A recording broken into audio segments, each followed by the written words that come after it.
Pourquoi Dieu a-t-il créé la femme à partir de la côte?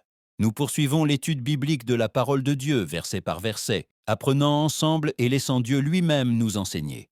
Hier, nous avons étudié Genèse chapitre 2, versets 18, 19 et 20, où nous avons vu comment Dieu a dit pour la première fois qu'il n'est pas bon que l'homme soit seul, comment il a amené les animaux devant Adam pour qu'il leur donne un nom, et comment il est devenu clair que chaque créature avait son correspondant, mais pas Adam. Aujourd'hui, nous abordons Genèse chapitre 2, versets 21 et 22. Je vous invite à ouvrir vos Bibles et à lire avec attention et respect. Alors l'Éternel Dieu fit tomber un profond sommeil sur Adam, qui s'endormit. Il prit une de ses côtes et referma la chair à sa place. La parole de Dieu enseigne que le sommeil profond fut une action directe de Dieu. Dieu fit tomber le sommeil afin d'agir sans intervention humaine. L'homme se repose, et Dieu agit.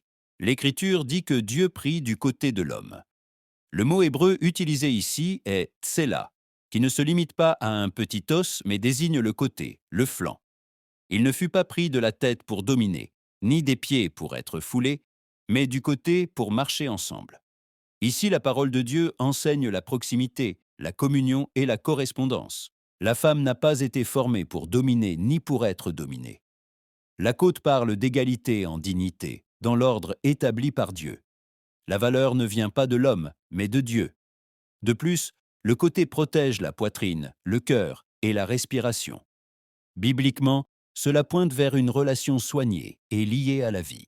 L'Écriture ajoute que Dieu referma la chair à sa place, montrant que l'œuvre de Dieu est parfaite, soignée et complète.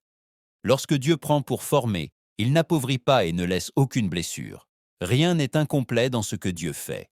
L'Éternel Dieu forma une femme de la côte qu'il avait prise de l'homme, et il l'amena vers l'homme. Ici, la parole de Dieu montre le soin et le dessein. Dieu forme et Dieu présente. La femme est formée comme la réponse exacte à ce que Dieu avait déclaré manquer, et Dieu l'amena vers l'homme.